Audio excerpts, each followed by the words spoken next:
As Judd said, pasta is on the menu, and the Boston Bruins have won their second game in a row in this young season. It wasn't pretty, but they got the W, and in the end, that's all that matters.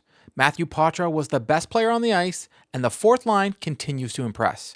And Elias Lindholm and the centers for the Bruins can't stop winning draws. So buckle up, Bruins fans. I'm here to give you the latest info on your beloved Boston Bruins. If you've been liking my Bruins content, please leave me a like and subscribe. If you've already done so, thank you, and let's get into it. The Boston Bruins win 2-1 in overtime today to defeat the Los Angeles Kings. The first period of this hockey game was a snorefest, minus the nice hit from Zadorov. The Bruins couldn't get anything going, and their zone entries were non-existent. The Bruins had 2 power plays in the first period and didn't even register a shot on them. To say the LA Kings play boring hockey is an understatement. They remind me a lot of the Devils back in the day when they played the trap. The only time the Bruins seemed to have any life was when the line of Beecher, Kastelik, and Koepke was on the ice, as once again, they played fantastic. Kastelik was 57% at the dot tonight, and with help from Beecher, drove pace. Koepke made a sweet back check in the offensive zone to keep the puck in and help ramp up the pressure. You could tell Monty felt the same way as he started the fourth line at the beginning of the second period. The Bruins' power play, though, needs some work. I understand adding Lindholm can change things up, but by the end of the game, the Bruins were 0 for 5 on the power play and didn't seem to find a rhythm until later on in the game. The good news is that the LA Kings didn't look all that great in the first period as well, and anytime they had a chance, Swayman shut the door. Matthew Poitras, on the other hand, was flying out there and making crisp passes and being very strong on the puck. So much that Pastrnak paid him a couple compliments after the game. Great job by Patsy. Obviously made a couple nice plays, and puck got to me. I saw Mason flying in the full speed, so we kind of crisscrossed. LA guys looked a little tired, so May skated, made a nice move, and was good give and go. You got a few shifts with Patrick during the game there as well, so what's good out with the way he was able to create for you guys? Yeah, I mean, he's a heck of a player, obviously. I haven't played a meaningful game for a long time, so we were all happy to see him come back, and it's never easy to be injured. So we're happy he's back. It's incredible how strong on the puck he is for his size. He's very good and impressive with that. So that's probably one thing that sticks out the most. And how I said, hard to take a puck away from him, and it's impressive for a player like his size.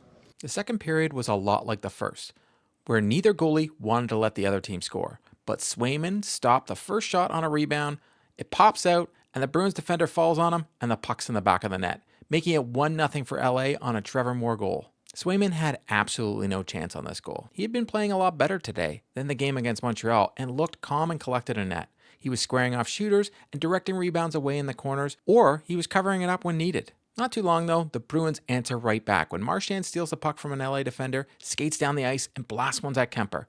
But huge rebound comes out to Lindholm, who blasts it home in his second goal of the year. In 3 games with the Boston Bruins, Lindholm has 2 goals and 3 assists for 5 points. That is all for the excitement for the second, and we move on to the third. Third is where the refs decide to make some head-scratching calls, and we get a parade to the box, but miss a blatant trip on Marchand right in front of them. I truly hate complaining about the refs, but thank God, the only thing worse than the Bruins' power play is the Kings. The Bruins generated more offense on the PK than they did on the power play all game. Swayman stood on his head in the third and made sure not to let the Kings take the lead. Poitras continued to be the bright spot for the Bruins, as it seemed every time he touched the puck, he would get some excitement in the game. After the game, Monty said Poitras played his best game he's ever seen him play. We go to overtime, and who else but David Pastrnak wins it for Boston on a sweet pass from Mason Lohrei after a great effort from Matthew Poitras. Poitras didn't even know Pastrnak scored until he got off the ice because he was so gassed. Lohrei played a great game as well after spending some time up in the press box after a dreadful game against Florida. Lohrei looked like a defenseman we saw in the playoffs, moving the puck up the ice and being strong in front of the net.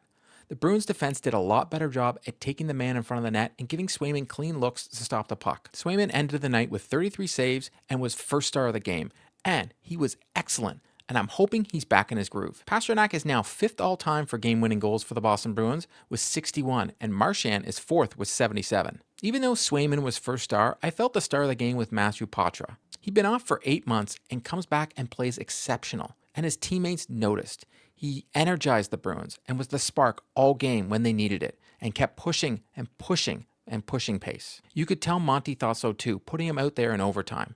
Poitras was still humble after the game, though, when talking to the press. I was ready to change. I was pretty tired, so just flying across ice to pass the change, and then I looked back and Pasta scored. So How'd you feel first game back? a little winded, but I felt pretty good.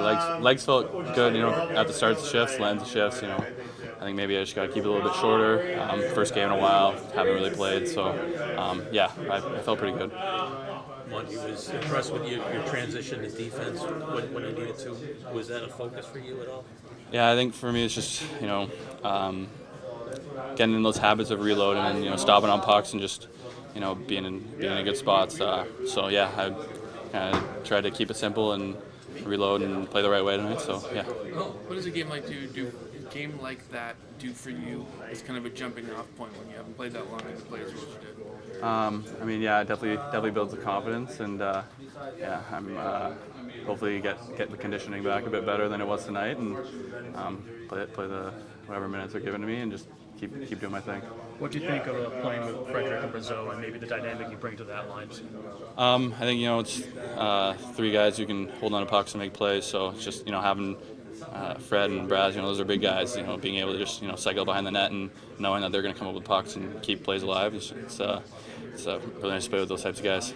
Let's hope this Bruins team can build off these last two wins, because their next opponent is the Florida Panthers on Monday, which is Thanksgiving up here in Canada, so I don't even have to take the day off to watch it because it's an afternoon game. I think the Bruins can take a lot of positives from the game, but still have things to work on as well if they want to strive to make the playoffs this season and ultimately win the Cup. That's a wrap on today's video. To stay up to date on all the news surrounding the Boston Bruins, please subscribe and drop me a like. If news breaks surrounding the Boston Bruins, be sure to check out the channel. If you've already subscribed, thank you, and I'll see you next time.